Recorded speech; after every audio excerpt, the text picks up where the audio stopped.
ऐसे कितने स्टूडेंट्स हैं जो ये गलती करते हैं कि पढ़ते तो बहुत हैं, हाँ कुछ ऐसे भी होते हैं जो बिल्कुल नहीं पढ़ते, लेकिन हम बात कर रहे हैं उनकी जो पढ़ते तो बहुत हैं लेकिन लगता नहीं कि जितना वो पढ़ते हैं उतना पढ़ते हैं। क्या मतलब इसका कि मान लो अगर कोई स्टूडेंट है, अगर वो 8 से 10 घंटे की पढ़ाई कर रहा है तो पढ़ाई करने के बाद में ये लगता नहीं है कि 8 से 10 घंटे उसने पढ़ा है।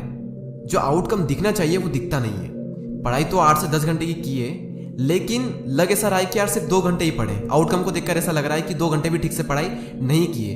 तो क्या फायदा फिर 8 से 10 घंटे की इतनी लंबी स्टडी करने का। तो ऐसा क्या करें कि अगर आप 4 घंटे भी पढ़ाई करो तो लगना चाहिए कि हाँ 4 घंटे हमने पढ़ाई की है, वरना 10-12 घंटे आप पढ़ लो दिखाने के लिए, होना कुछ नहीं है उससे। कुछ लोग कहते हैं ना ज़्यादा पढ़ो ज़्यादा पढ़ो ज़्यादा पढ़ो, अगर ज़्यादा नंबर लाना है तो ज़्यादा पढ़ना पड़ेगा। बिल्कुल गलत है, मत पढ़ो ज़्यादा। जितना भी पढ़ो उसको सही से पढ़ो। अब सही से कैसे पढ़ें उसके बारे में हम आगे बात करेंगे, लेकिन उससे पहले यहाँ पर मैं एक अनाउंसमेंट करना चाहता हूँ कि हम एक लाइव सेशन करने वाले हैं on India's largest learning platform Unacademy पर, और ये पूरा सेशन डेडिकेटेड होगा आप सभी स्टूडेंट्स को। और इस सेशन का टॉपिक ये होगा कि एग्जाम टाइम में एग्जाम के लिए खुद को प्रिपेयर कैसे करें और अपना बेस्ट कैसे दें एग्जाम में। और ये सेशन बिल्कुल फ्री है, और इस सेशन में आप अपने डाउट्स मुझसे लाइव पूछ सकते हो और मैं आपको लाइव उनका आंसर दूंगा। और किसी भी एजुकेशनल प्लेटफॉर्म पर ये मेरा पहला सेशन होने वाला है, तो मैं उम्मीद करूंगा कि आप में से ज़्यादा स्टूडेंट्स उस सेशन को अटेंड करें और अपने लिए ज़्यादा से ज़्यादा सीख कर जाएं। डिस्क्रिप्शन में आपको एक लिंक मिलेगी, उस पर जाकर आप सेशन को अनलॉक कर सकते हो। उसके लिए आपको विंटर कैंप कोड यूज़ करना है और नोटिफाई मी पर क्लिक कर देना है, ताकि सेशन से पहले आपको नोटिफिकेशन मिल जाए और आप सेशन को मिस ना करो। और अगर आप फ़ोन में सेशन को अटेंड करना चाहते हो तो उसके लिए सिंपली आपको अनअकैडमी आपको इंस्टॉल करना है और उसके बाद में आप इजीली सेशन को अटेंड कर सकते हो। अब हम आते हैं हमारे टॉपिक पर कि क्वालिटी स्टडी कैसे करें, जैसे कि जो पढ़ा है जो समझा है वो याद भी रहना चाहिए। देखो कोई भी वो टॉपिक जो आपने पढ़ा है, अगर आप उस टॉपिक को दूसरों को पढ़ा सकते हो, समझा सकते हो, यानी कि आपने उस टॉपिक को बेस्ट वे में पढ़ा है। अब सवाल ये आता है कि यही तो हमें चाहिए कि ऐसा किस तरह से पढ़े कि हम दूसरों को भी पढ़ा सकें। वो बेस्ट तरीका आखिर है क्या? देखो आप ये याद करो कि लास्ट टाइम आपने सबसे ज़्यादा क्वालिटी स्टडी कब की थी, और जब की थी तो क्यों की थी आपने, क्या रीज़न था उसका? कुछ ना कुछ चीज़ें तो होंगी जो आपने ऑब्जर्व की होगी। मैं बताता हूँ कि क्या रीज़न हो सकते हैं। पहला रीज़न तो ये हो सकता है कि वो टॉपिक या फिर वो सब्जेक्ट आपके इंटरेस्ट एरिया में था। सेकंड ये हो सकता है कि उस वक्त आप एक सही एनवायरनमेंट में थे, यानी कि शांत माहौल में।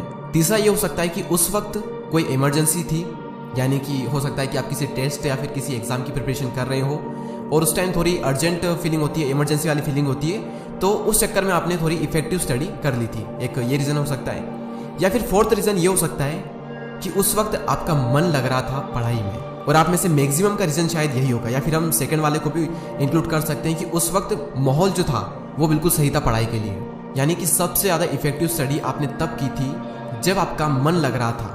अब फिर से यहाँ पर एक सवाल आता है कि मन क्यों लग रहा था। आज हम थोड़ा डीप में चल रहे हैं, तो थोड़ा ध्यान से इस वीडियो को देखना। अब सवाल यहाँ पर यह आता है कि मन क्यों लगता है, कैसे लगता है, कब लगता है, और हम अपने मन को कैसे लगाएं। देखो इमरजेंसी में मन लगे या ना लगे, उस वक्त तो हमें मन लगाना ही पड़ता है, हम मन लगा लेते हैं, लेकिन हम उसकी बात नहीं कर रहे। हम बात कर रहे हैं नॉर्मल टाइम में हम मन कैसे लगाएं पढ़ाई में। देखो एक तो मन तब लगता है जब एनवायरनमेंट बिल्कुल सही हो, यानी मान लो अगर घर पर सब टीवी देख रहे हैं और आप भी उनके साथ में टीवी देख रहे हो, तो आपका मन क्यों करेगा पढ़ाई करने को? क्योंकि आपको तो मज़ा आ रहा है टीवी देखने में, और जब एक तरफ मज़ा आ रहा है एक तरफ दर्द है, तो माइंड तो डेफिनेटली मज़े को ही चूज़ करेगा। तो जिस वक्त आपको मज़ा आ रहा है किसी काम को करने में, तो उस वक्त तो आपको उस काम को छोड़ने का मन नहीं करेगा और पढ़ाई करने का मन तो बिल्कुल भी नहीं करेगा। और वहीं दूसरी ओर अगर आपने घर में किसी को पढ़ता हुआ देख लिया, तो कहीं ना कहीं आपके अंदर से ये फीलिंग आएगी कि यार मुझे भी पढ़ लेना चाहिए। तो मेरे अकॉर्डिंग एनवायरनमेंट का थोड़ा बहुत फ़र्क तो पड़ता है। दूसरा ये कि टाइम का भी फ़र्क पड़ता है कि आप कब पढ़ने बैठ रहे हो। दुनिया भर के फालतू के काम करके आ गए और जनाब फिर पढ़ने बैठ रहे हैं। आपको अपने अकॉर्डिंग ये पता होना चाहिए कि आपका माइंड किस टाइम पर सबसे ज़्यादा एक्टिव होता है, उसी टाइम पर आप सबसे ज़्यादा क्वालिटी स्टडी कर पाओगे। और ये बात आपके अलावा किसी को अच्छे से पता नहीं है कि आपका माइंड किस टाइम पर सबसे ज़्यादा एक्टिव होता है, सबसे ज़्यादा फ्रेश होता है, यानी उस वक्त आप कितना भी मुश्किल काम क्यों ना वो आप इजीली कर सकते हो। ये बात सिर्फ आप ही को पता है। तो वही टाइम आपको सेलेक्ट करना है और उसी टाइम पर आपको पढ़ने बैठना है। तो ये था दूसरा रीज़न टाइम का। और तीसरा जिनका कभी कभी मन लगता है, क्योंकि कुछ तो ऐसे होंगे ना जिनका कभी मन ही नहीं लगता है, इसलिए हम बात कर रहे हैं उनकी जिनका कभी कभी मन लगता है। वो इसीलिए लगता है क्योंकि उनको उनके फ्यूचर की चिंता है। देखो वैसे तो चिंता चिता समान होती है, लेकिन अपने भविष्य के लिए की गई थोड़ी सी चिंता आपको आने वाली कई सारी चिंताओं से बचा सकती है। और जिनका कभी कभार मन लगता है वो उन्हीं का लगता है जो अपनी लाइफ से संतुष्ट नहीं है, वो नहीं रहना चाहते जैसे वो अभी हैं। उन्हें उनके हालातों से नफरत है। वो ये नहीं चाहते कि उन्हें बाद में पछताना पड़े या फिर ये कहना पड़े कि काश यार उस टाइम पर ऐसा कर लेता, काश वैसा कर लेता। वो नहीं चाहते कि इस काश की जरूरत उन्हें भविष्य में पड़े। ये जो वर्ड्स होते हैं ना, काश में ऐसा कर लेता, काश वैसा कर लेता, ये वर्ड्स होते हैं लूजर के। जो विनर्स होते हैं, जो चैंपियंस होते हैं, वो पहले ही सारे काम कर लेते हैं, वो पहले ही कर लेते हैं ताकि रिजल्ट चाहे कुछ भी हो, उन्हें बाद में ये ना कहना पड़े कि काश में ऐसा कर लेता, काश वैसा कर लेता। क्यों? क्योंकि सब कुछ ऑलरेडी कर लिया है, भले रिजल्ट कुछ भी हो। लेकिन हम ये नहीं कह सकते काश ऐसा कर दिया, वैसा कर दिया, क्योंकि सब कुछ हमने ऑलरेडी कर लिया है। उसके बाद में रिजल्ट चाहे कुछ भी हो, ये ना कहना पड़े कि काश मैं ऐसा कर लेता। अंदर ही अंदर ये रिग्रेट नहीं होना चाहिए बाद में कि यार मजा नहीं आ रहा लाइफ में, कुछ ना कुछ मिसिंग है, काश पहले थोड़ी मेहनत कर लेता तो आज कुछ और ही होता।